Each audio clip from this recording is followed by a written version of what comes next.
हम नहीं, जब क्लास शुरू हो गया बात करते बोले कि बात नहीं करना है तो बात नहीं करना है, ठीक है, खड़ा रहो।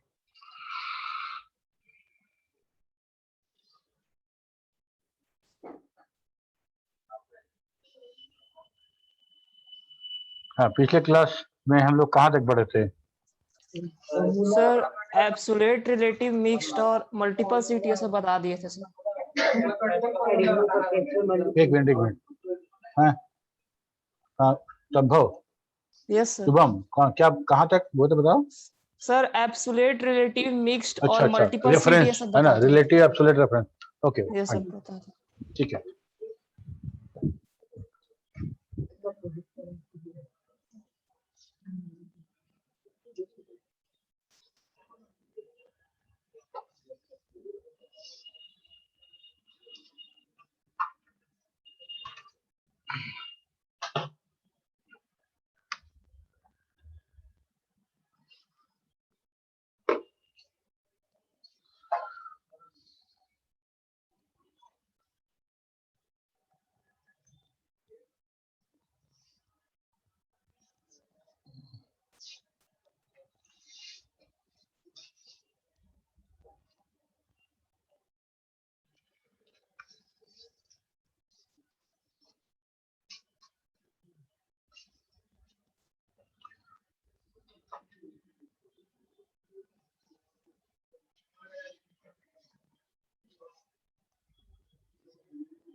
अच्छा, तुमको हम एक चांस देते हैं बैठने के लिए, तुम बताओ एब्सोल्यूट रेफरेंस और रिलेटिव रेफरेंस इधर नहीं लिखना है, रिलेटिव और रेफरेंस, हाँ नहीं, हम पूछ रहे हैं क्या कि रिलेटिव और एब्सोल्यूट रेफरेंस क्या था, हम लोगों ने पिछले क्लास में पढ़ा था इसको, तुम बताओ।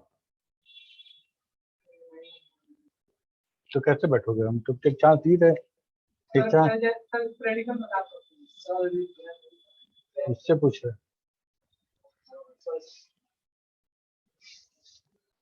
ठीक है, और किसी को दिक्कत इसमें, रिलेटिव और एब्सोल्यूट रेफरेंस प्रॉब्लम किसी को नहीं? प्रॉब्लम है, चलो ठीक है। इसके बाद ये तो हम लोग समझ में आ गया। एक बार बता दीजिए लेकिन। कौन पूछा? सर मैं सर नहीं समझ पाया था, तो बता दीजिए। Vishnu, vaccinated Vishnu, okay. देखो, हम लोग अभी तक इतना बार देखे हैं कि एक सेल में हम लोग फॉर्मूला या फंक्शन लिखते हैं और उसको ड्रैग करते हैं तो पूरे कॉलम में वो फंक्शन रन कर जाता है, सारा का सारा। हर सेल में आके हर कॉलम, हर रो में तो नहीं लिखना पड़ता है, लिखना पड़ता है, नहीं लिखना पड़ता है।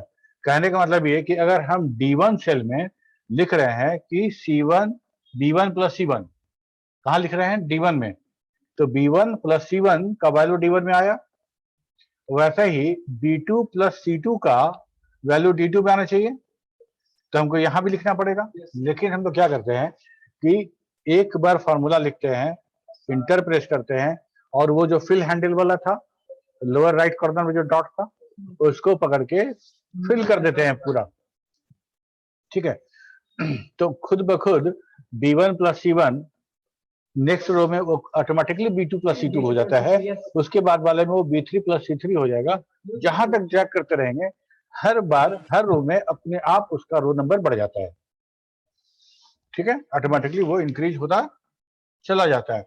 इसी को हम बोलते हैं रिलेटिव रेफरेंस, ठीक है। रिलेटिव रेफरेंस करने का मतलब कि हम जब उसको ड्रैग कर रहे हैं तो रिलेटिवली एक रो ज्यादा है तो रो में 1 प्लस हो गया, रो में 1 प्लस हो गया। अगर कॉलम में ड्रैग करोगे तो कॉलम 1 से बढ़ता जाएगा। ठीक है। अच्छा, अब एक सिनेरियो ये भी देखे थे हम लोग कि मान लो कोई वैल्यू, कोई सेल का हम फिक्स रखना चाहते हैं, उसको ड्रैग करे तो वो बढ़े नहीं और ऑटोमेटिकली वो रो नंबर इंक्रीज ना करे। कैसे हम लोग करके देखे थे ना कि एक सेल में हम लोग फुल मार्क लिख दिए थे।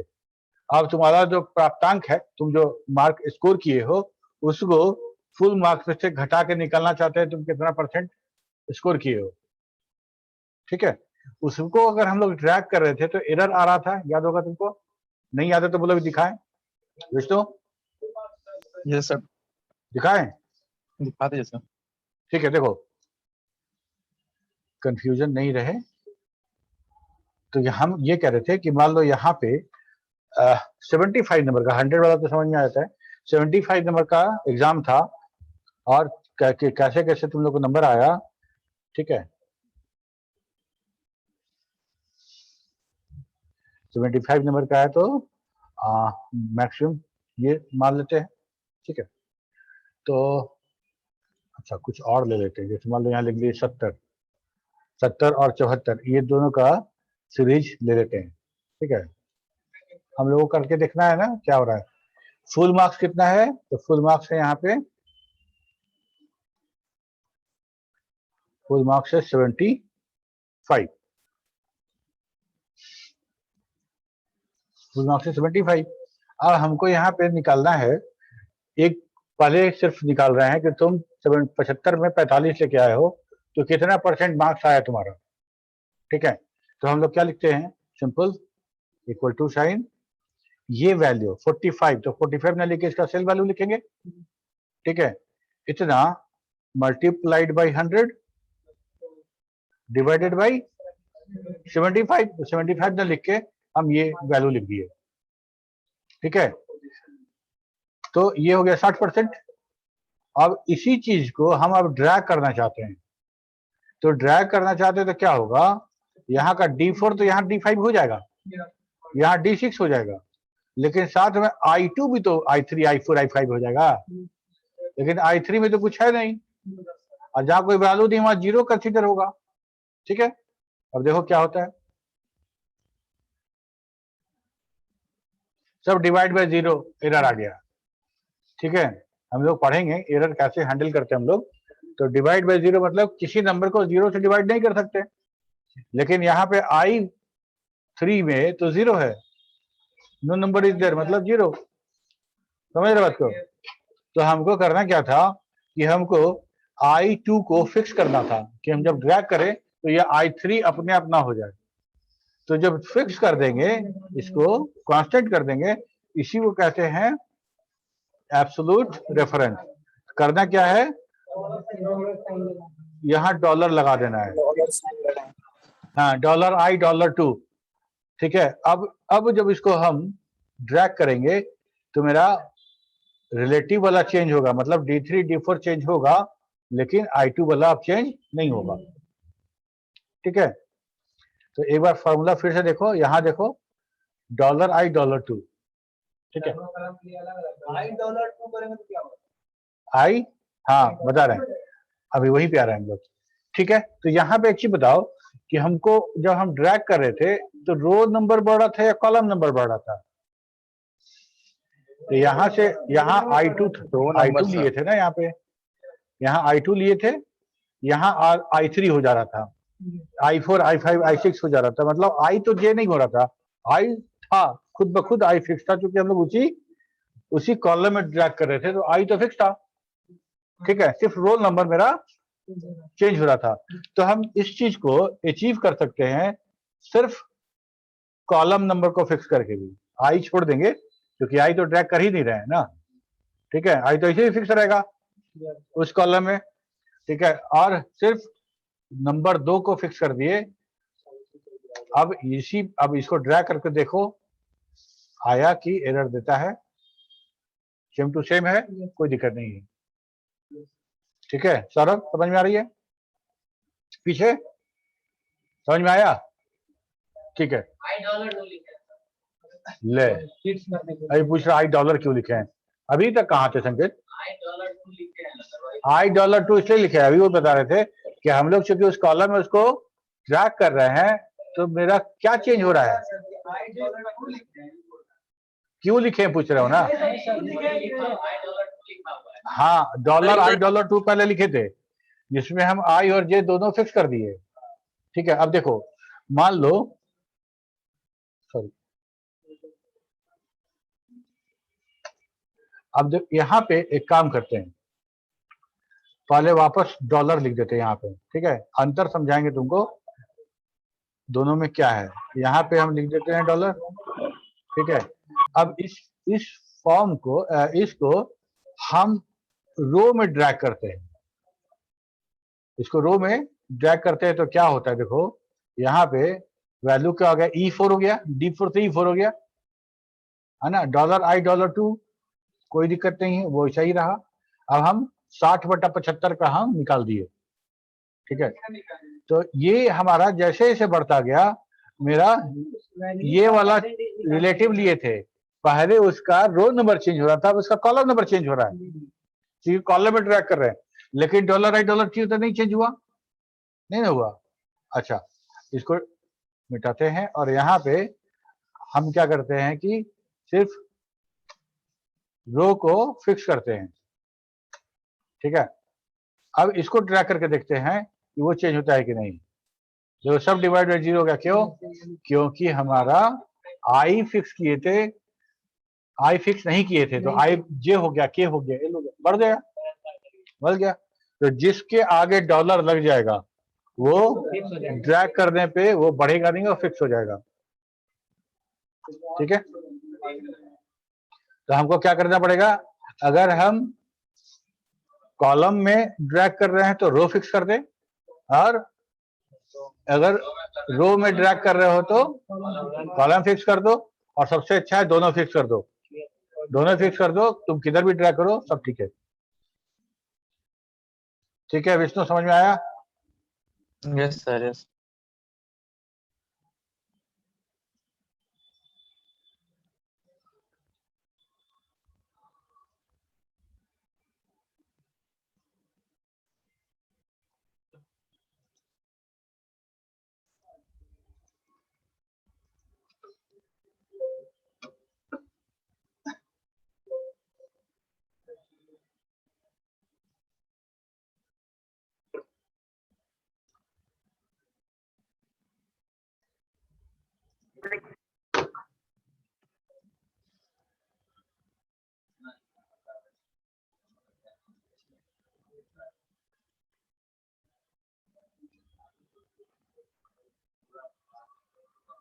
ठीक है, यहाँ तक काम हो गया मेरा। और हम लोग देखते हैं आगे।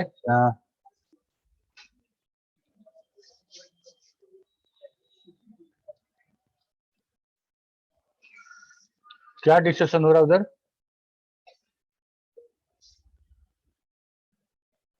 ठीक है ना, आगे बढ़े ना। अच्छा, ठीक है, यहाँ तक मेरा काम हो गया। और ये शीट वाला भी हम लोग देख चुके थे, सेल शीट रेफरेंस। ठीक है, अब इसके बाद आता है नाम, हम लोग का जो टॉपिक है वो है फंक्शन। फंक्शन पढ़े हो पहले भी तुम लोग? हम लोग फंक्शन फॉस्फेट में भी पढ़े हैं, बेसिक में भी पढ़े होंगे ना, क्यू बेसिक में पढ़े होंगे। ठीक है, फंक्शन क्या है बताओ, तुम बताओ।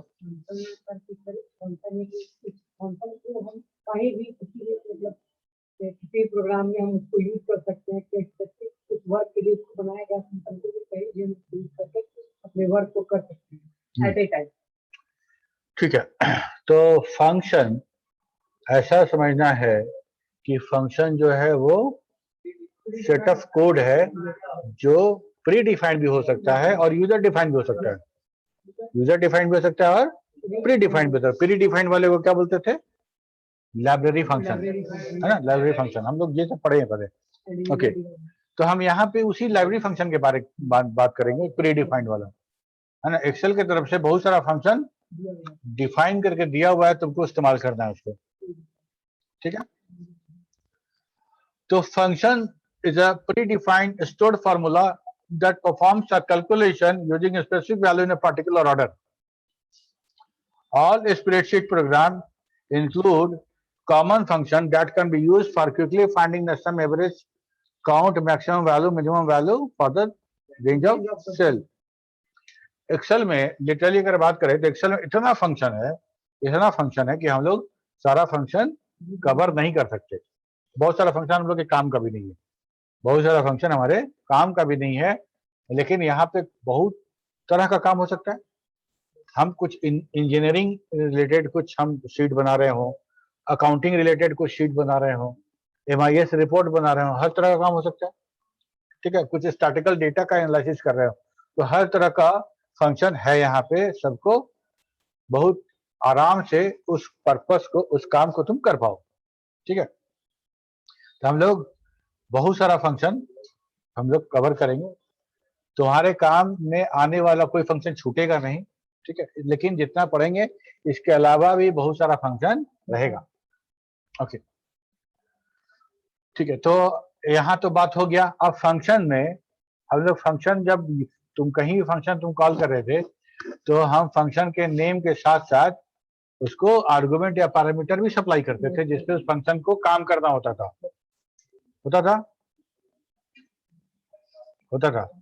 तो every function has two part, पहला है फंक्शन नेम और दूसरा है argument list. For example sum एक फंक्शन है, तो सम ब्रैकेट में A1 to A9। ठीक है, हम ऐसा भी लिख सकते थे A1, A2, A3, A4, A5, ऐसा कर करके हम 9 डेटा कॉमा से सेपरेट करके भी दे सकते थे। ठीक है, लेकिन हम ऐसे भी दे सकते थे, कंटिन्यूअस पूरा का पूरा देना है एक कॉलम या एक रो, तो पहला वाला कोलोन साइन और लास्ट वाला पूरा का पूरा रेंज चला गया। ये आसान था, या कॉमा से सेपरेट करके सारा का सारा सेल काट देते थे, वो आसान था।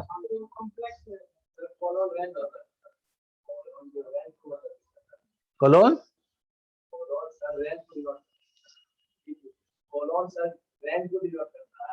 रेंज, हाँ रेंज के लिए पहला वाला और लास्ट वाला, और बीच में कोलोन साइन है। अगर इंडिविजुअल वैल्यू दोगे तो कॉमा देना पड़ेगा, इंडिविजुअल वैल्यू दोगे तो कॉमा हम देंगे। ठीक है,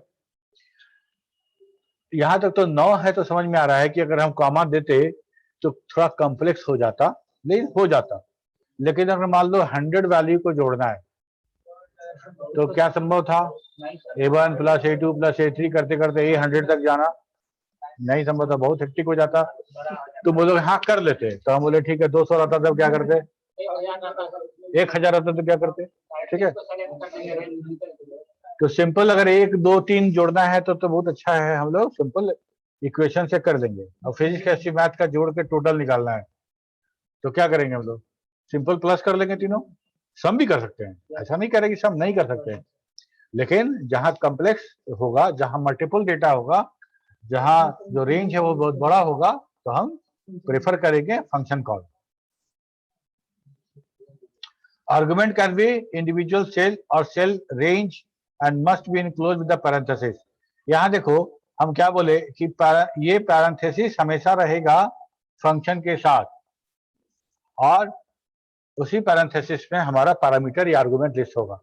तो क्या अगर कोई ऐसा फंक्शन हो जिसको कोई पैरामीटर नहीं चाहिए, कोई पैरामीटर नहीं चाहिए, ठीक है, जैसे हम लोग सॉफ्टवेयर पढ़े थे ना, डेट फंक्शन था, तो उसमें उसको कोई पैरामीटर चाहिए था, डेट, सिस्टम डेट देगा, रिटर्न करेगा। यहाँ भी मिलेगा हमको ऐसा डेट, है ना।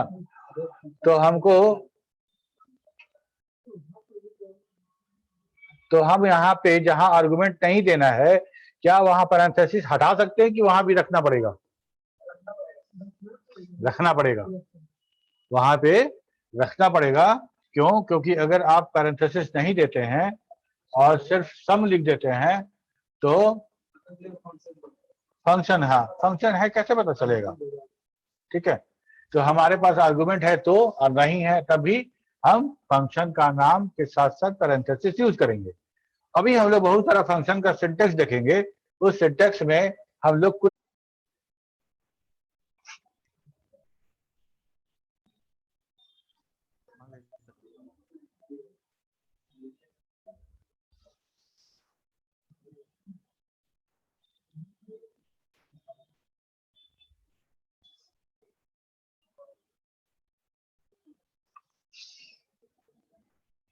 कुछ छोटा से लग रहा है ना, छोटा हो गया क्या?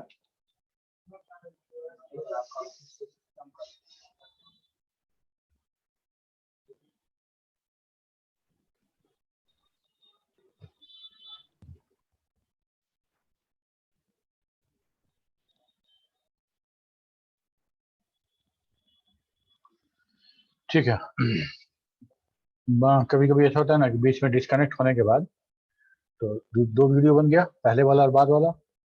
नॉर्मली क्या होता है, दोनों सेम साइज का हो, रेजोल्यूशन सेम हो, तो दोनों ऐड हो जाता है, दोनों कनेक्ट कर सकते हैं। और कभी कभी ऐसा होता है, जो मोबाइल से कनेक्ट करिए या कुछ ऐसा हुआ, दोनों अलग अलग साइज का बन जाता है। दोनों अलग अलग रेजोल्यूशन का होगा तो रेजोल्यूशन होगा, फ्रेम पर सेकंड होगा, बहुत सारा चीज होगा, फिर दोनों मर्ज नहीं हो पाता है। तो इसीलिए बोला छोटा हो गया क्या? भाई छोटा हो गया तो इसके पहले वाले वीडियो से ये ज्वाइंट नहीं हो पाएगी। नहीं नहीं, साइज सेम नहीं होता है ना, तो दोनों तो उसी सिस्टम का है, जो प्रॉब्लम बोल रहा हूँ वो भी तो इसी सिस्टम का है।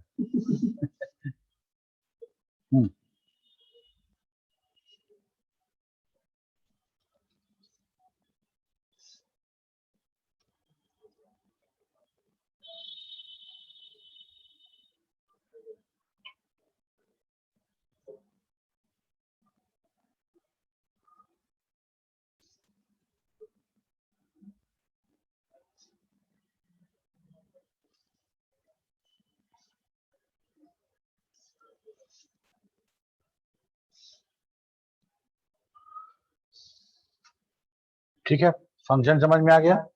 फंक्शन का नाम रहेगा, इक्वल टू से शुरू करेंगे, ठीक है, इक्वल टू से शुरू करेंगे। फंक्शन का नाम होगा और साथ में पैरेंथेसिस होगा, जो आर्गुमेंट होगा, जो पैरामीटर होगा। फंक्शन का जो काम है, जैसे सम फंक्शन का काम क्या है? सम करना। सम करना, तो किसको सम करना है? तो जो पैरामीटर दिया रहेगा उसको सम करना है, ठीक है। तो जो हम लोग देखे थे, जो हम लोग ऑटो सम वाला जो देखे थे, सिग्मा वाला जो था, उसके साथ उसका जो ड्रॉप डाउन था उसमें कौन कौन सा आया था? बिल्कुल यही, सम, एवरेज, काउंट, मीन और मैक्स, ठीक है। और इसके अलावा भी हम पढ़ेंगे फंक्शन, लेकिन फिलहाल हम लोग अभी देखते हैं सम, एवरेज, काउंट क्या है। Excel has variety of function available, here are some of the most common function. Some,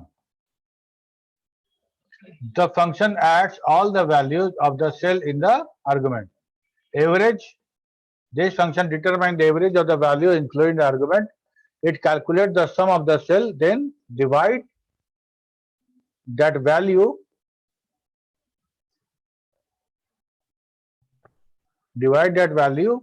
by the number of cell in the argument, ठीक है।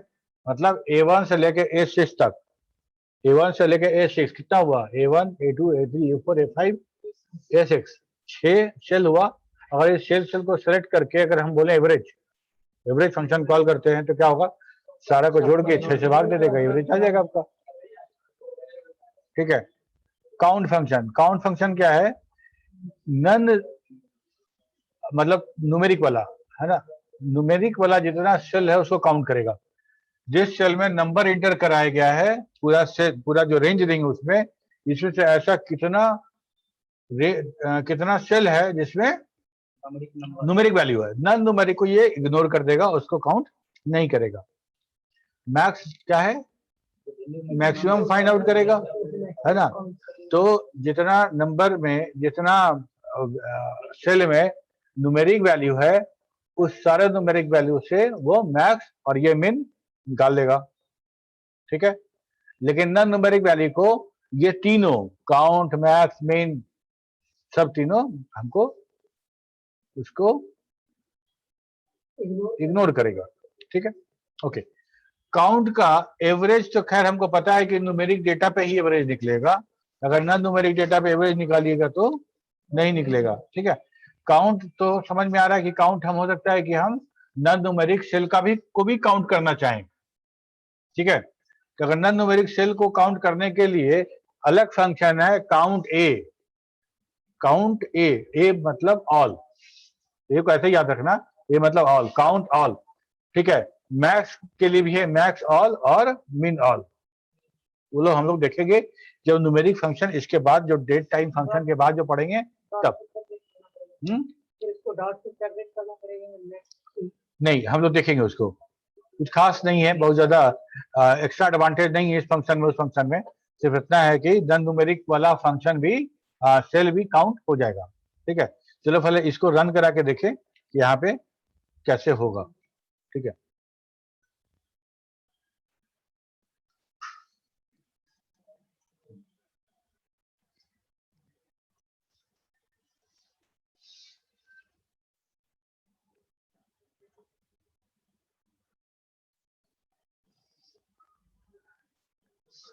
ये नंबर है।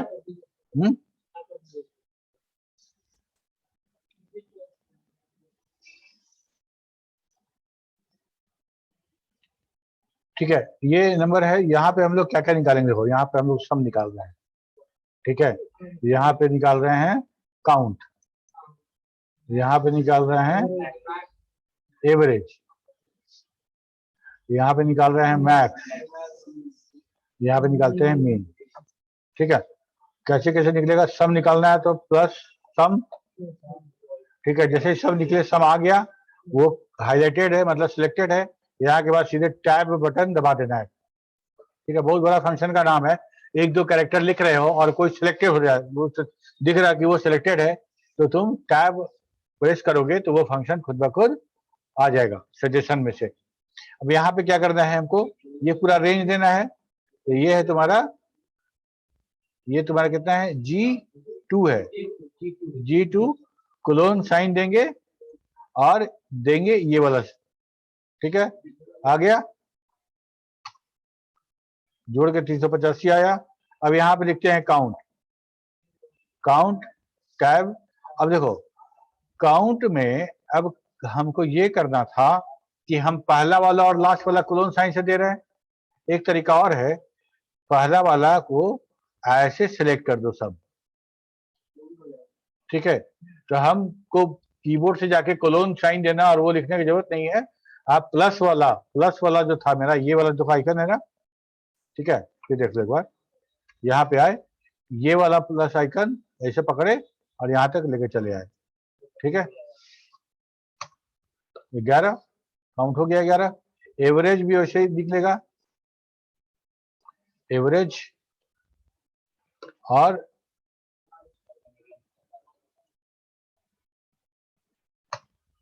ठीक है, और देखो टोटल आया था 385, अकाउंट है 11, 385 में 11 से भाग दिए।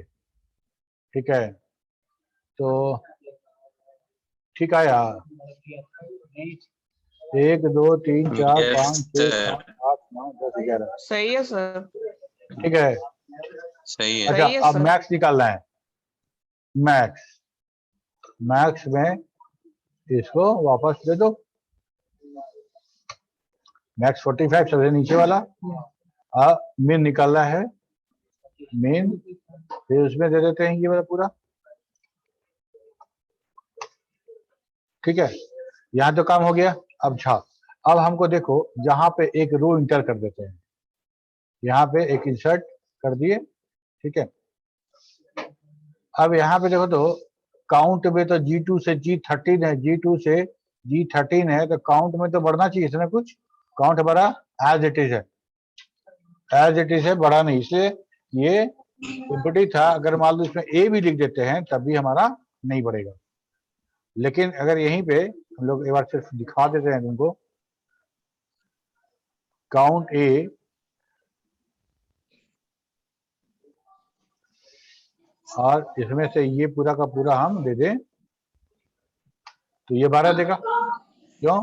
क्योंकि ये इसको भी काउंट किया, इसको भी काउंट किया। ठीक है,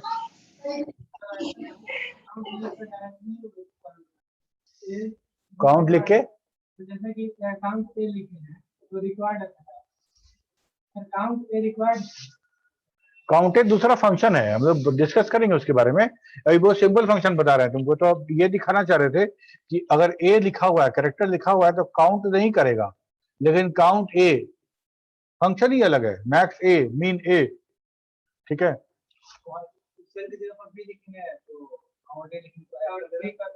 हाँ यहाँ पे कुछ भी लिख दो। ठीक है,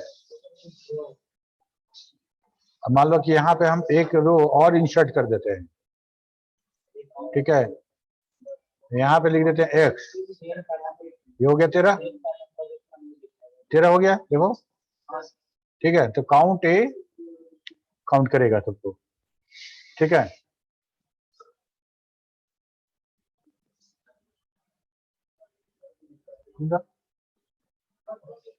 ठीक,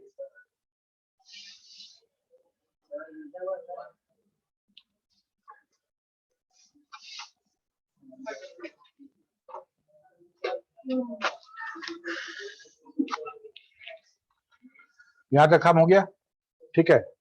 अब एक चीज बताओ, कोई एक शीट तुमको मिला, ठीक है, उस शीट कोई बना के गया था, तुम या तुमको ही बनाए थे, उस शीट पे तुमको काम करना है, उस शीट पे तुमको काम करना है, तो तुमको सारा डेटा दिखेगा वहां पे, हर कॉलम में या हर सेल में क्या फॉर्मूला लिखा गया तुमको तो नहीं पता, नहीं पता है, ठीक है। तो तुमको कैसे जानोगे, हर सेल में जाओगे, डबल क्लिक करोगे तो फार्मूला बार पे देखो क्या फार्मूला लिखा गया है, ठीक है।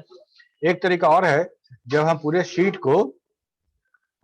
को हम एक तरह से कन्वर्ट, अभी क्या है मेरा जनरल फॉर्म में है मेरा, ठीक है, हम इसको फार्मूला व्यू में कन्वर्ट करना चाहते हैं, हम फार्मूला व्यू में कन्वर्ट करना चाहते हैं, तो क्या करेंगे, कंट्रोल प्लस ग्रेविएशन प्रेस करेंगे, तो मेरा पूरा का पूरा शीट जो है चेंज हो जाएगा, बता रहे हैं ग्रेविएशन, हम बताएंगे, एक मिनट पहले यहाँ देखो, पूरा का पूरा मेरा चेंज हो गया ना, पूरा का पूरा मेरा चेंज हो गया, पूरा का पूरा फार्मूला व्यू में, ठीक है। कोई भी शीट अगर हम खोल लें, जैसे योर शीट तुमको खोल के दिखाते हैं,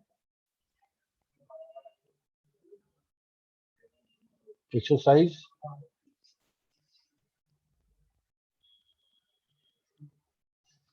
ये ठीक है, ये हमारा एक, इसको हमको देखना है फार्मूला, तो क्या करेंगे, कंट्रोल ग्रेविएशन, तो क्या हुआ कि सारा का सारा फार्मूला हमको दिख गया, कहाँ कहाँ कौन कौन सा फार्मूला लगाया गया है, ठीक है। और अगेन फिर उसी को कंट्रोल प्लस ग्रेविएशन दबाएंगे तो वापस नॉर्मल व्यू में आ जाएगा। ग्रेविएशन क्या है और इसके बारे में बाकी डिटेल अभी हम लोग देखेंगे। Formula view of the worksheet, if we have a lot of formulas and function in our spreadsheet and we want to see all the formula and the function together, then we need to switch to formula view, ठीक है। just hold the control key and press ग्रेविएशन, ये देखो single quotes नहीं है, this is not a single quotes, ये है ग्रेविएशन, और tilde sign escape के ठीक नीचे, कीबोर्ड में तुम देखोगे स्केप के ठीक नीचे वाला जो बटन है जिसमें टिल्ड साइन है, उसी बटन को अगर तुम प्रेस करोगे ऐसे, शिफ्ट के साथ करोगे तो टिल्ड साइन, अब बगैर शिफ्ट के प्रेस करोगे तो ये टिल्ड साइन ये आएगा, जिसको बोलते हैं ग्रेविएशन, ठीक है। ये नॉर्मली बावेल में इस्तेमाल होता है, बावेल के ऊपर कभी देखो ए ई आई के ऊपर ऐसा दिखे हो स्टाइल में, तुम लोग जो अपना आईडी बनाते हो तो उसमें ऐसा नहीं होता है, ऊपर में ऐसा एक टोपी जैसा, ठीक है। तो इसका कुछ मीनिंग है वो हमको नहीं पता, लेकिन हमको ये पता है कि कंट्रोल के साथ अगर इसको प्रेस किया जाए तो मेरा शीट जो है वो कन्वर्ट हो जाता है फार्मूला व्यू में, और जब फार्मूला व्यू में कन्वर्ट हो जाएगा तो सारा फार्मूला तुम्हारे सामने रहेगा, पूरा का पूरा शीट का समझो एक तरह से जन्म कुंडली तुम्हारे सामने खुल गया, ठीक है। तुमको समझ में आ गया कि कौन सा डेटा कहाँ क्या ऑपरेशन हो रहा है। अगर उसको फिर तुम कंट्रोल फिर और ग्रेविएशन प्रेस करोगे तो फिर वो नॉर्मल व्यू में शिफ्ट हो जाएगा, ओके, ठीक है। इसके बाद जो हम लोग का है वो है फंक्शन, तो बहुत सारा है, याद करो हम लोग फॉक्सट्रॉट फंक्शन को अलग अलग कैटेगराइज करके पढ़े थे, अलग अलग कैटेगराइज करके पढ़ने से छूटेगा भी नहीं, और हम लोग जब एक माइंडसेट में रहेंगे, अभी डेट टाइम वाला माइंडसेट में है तो डेट टाइम का सब समझ में आएगा, ठीक है। तो इसीलिए हमने क्या किया है कि फंक्शन को इस तरह से डिस्ट्रीब्यूट किया है कि सबसे पहले हम लोग डेट टाइम देखेंगे, उसके बाद हम लोग कुछ न्यूमेरिक देखेंगे, फिर कंडीशनल न्यूमेरिक वाला देखेंगे, ठीक है, फिर कंडीशनल वाला देखेंगे, सॉरी फिर कंडीशनल देखेंगे, फिर टेक्स्ट वाला देखेंगे, ऐसे करके करेंगे तो हमारा जितना फंक्शन है हमारे काम का, जितना फंक्शन हमारे काम का है वो सब कवर हो जाएगा और छूटेगा नहीं, ठीक है, ओके। चलो डेट टाइम फंक्शन जो है, हम लोग डेट के लिए क्या क्या सेपरेटर यूज करते हैं? या तो फॉरवर्ड स्लैश या तो डैश, हाइफन। हाँ बिल्कुल। टाइम के लिए घंटा मिनट के बीच में कोलोन और मिनट सेकंड के बीच में भी कोलोन, ये दो सेपरेटर यूज करेंगे हम लोग। To enter a date in Excel we use the this separator और hyphen character. To enter a time we use colon. We can also enter a date and time in one cell. ठीक है। The following table list all the date time function. क्या क्या है? Today. Today वहां जो date function था फॉक्सप्रो में, वही काम हमारा टुडे यहां करेगा। ठीक है। It will print current system date. Current system date क्यों, करेंट डेट क्यों नहीं लिखे हैं? सिस्टम डेट क्यों लिखा गया? सिस्टम का डेट बिना करना है, सिस्टम में तो सिस्टम का टाइम डेट आएगा। हाँ, अगर सिस्टम में डेट आपका सही है तो सही डेट आएगा, सिस्टम में डेट गलत है तो गलत डेट आएगा। ठीक है। ये आपके सिस्टम के, सिस्टम डेट कहाँ देखते हैं हम लोग? वो जो नीचे सिस्टम ट्रे में आता है, right lower corner of the desktop, है ना, उस कॉर्नर में जो आता है system tray. Okay, it will print current system date. Now अगर करते हैं तो ये क्या करेगा? डेट, करंट डेट और करंट टाइम दोनों लेके आएगा। नाउ बोल रहे ना, डू इट नाउ, मतलब अभी तुरंत। तो डेट भी है और टाइम भी है, दोनों। ठीक है, यहां तक तो कोई दिक्कत नहीं है, बहुत आसान है। इसके बाद थोड़ा ध्यान से सुनना क्या बता रहे हैं। एक्सेल आवर, मिनट और सेकंड, टाइम का मैनेजमेंट और डेट का मैनेजमेंट एक्सेल कैसे करता है, ये समझ में आना बहुत जरूरी है। ठीक है, सबसे पहले हम डेट की बात करते हैं। डेट में पीछे संकेत, क्या इधर ध्यान दो ना, छूट जाएगा, बहुत इंपॉर्टेंट चीज बता रहे हैं। तो 1 जनवरी 1900 ये जॉर्जियन कैलेंडर का पहला दिन था, तो उसको मानो 1। ठीक है। उसके नेक्स्ट डे जब 2 जनवरी 1900 हुआ तो उसको मानेंगे 2। अगला दिन नेक्स्ट डे 3, 4, 5, 6 काउंट करना शुरू करो। ठीक है। उसी सीरियल काउंटिंग में हम डेट को स्टोर कर रहे हैं। तो एक्सेल क्या करता है? एक्सेल डेट को ऐसे ही स्टोर करता है। ठीक है। और हम देखना चाहेंगे कि वो डेट कैसे है, तो उसके लिए फंक्शन है डेट वैल्यू। डेट वैल्यू में 1 जनवरी 1900 को 1 मानते हुए आज का दिन निकल जाएगा कि total number of counting of days आज कितना पहुंचा मेरा। ठीक है। उस डेट वैल्यू से, वो डेट वैल्यू हमको समझ में आएगा।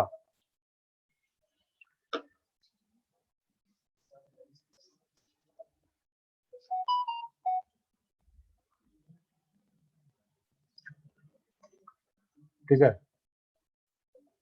यहां लिखते हैं डेट वैल्यू और आज का डेट देते हैं। आज है तुम्हारा 27/9/2021। ठीक है, ये हम डेट आज का दिए तो हमको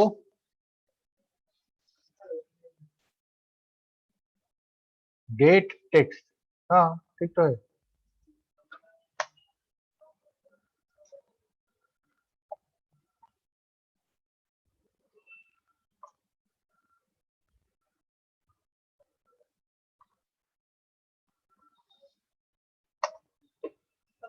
डेट और टेक्स्ट नहीं ऐसा नहीं है। 27/9 तो एक्चुअली क्या है कि ये MD/by में ले रहा होगा 27। हाँ, 1 मिनट रुक जाओ।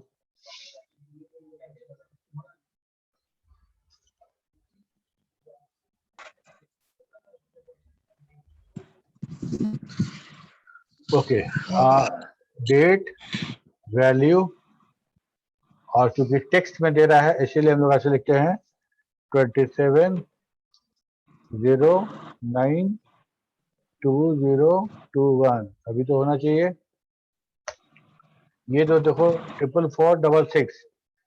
ठीक है, ये नंबर ऑफ डेट है आज का वहां से 1 गिनना शुरू करें तब 1 2 3 4 5 6, ठीक है, समझ आ रही बात। तो डेट ऐसे, डेट मैनेजमेंट एक्सेल का कैसे होता है, 1900 एक जब 1900 को 1 मान लो और यहाँ चले आओ, ठीक है, ये तो हो गया डेट मैनेजमेंट। अब इस डेट मैनेजमेंट में से, इस नंबर में से हमको कैसे पता चलेगा, ये हमको देख के पता चल रहा है क्या, किसी को बताओगे तो किसी को पता चलेगा कि ये 27 सितंबर का डेटा है, डेट नहीं पता चलेगा। तो हमको इस डेट में से, इस डेट वैल्यू में से डे मंथ ईयर तीनों एक्सट्रैक्ट करने के लिए फंक्शन चाहिए, अलग अलग तीनों एक्सट्रैक्ट हो जाएगा तो तीनों को असेंबल करके ऐसा डेट 27/9/2021 ऐसा डेट बनाने के लिए एक फंक्शन चाहिए, यही चाहिए, ठीक है। तो वो 3 फंक्शन अभी हम लोग देख लेते हैं, उसके बाद हम लोग टाइम के बारे में बात करेंगे। डेट वैल्यू ऑफ किसी का बर्थडे मानते हैं कि 4/9/2002 है, ठीक है, वहां से काम नहीं करते, जैसे कि 1900 से शुरू किए 1900 को 1 माना है और किसी का डेट ऑफ बर्थ ऐसे निकालना चाहे तो नहीं कर सकते। किसी का डेट ऑफ बर्थ निकालना है, निकलेगा ना, कैसे निकलेगा बता रहे तुमको, ठीक है। तो जैसे मान लो कि यहाँ पे हम लिखते हैं डेट वैल्यू, ठीक है, और बताओ अपना तुम डेट ऑफ बर्थ बताओ। 4 सितंबर, 4 सितंबर मतलब 9/2021, ठीक है। तो ये तुम्हारा डेट वैल्यू आ गया, ये वाला, ठीक है। अब इस डेट वैल्यू से हमको निकालना है, नहीं ऐसे उतना काहे करेंगे, मेरे पास फंक्शन है ना इसके।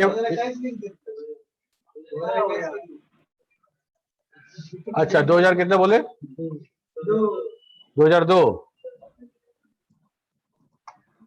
ठीक है, हो गया। अब हमको इसमें से डेट निकालना है, मंथ निकालना, ईयर निकालना है और तीनों को डेट करना है, ठीक है।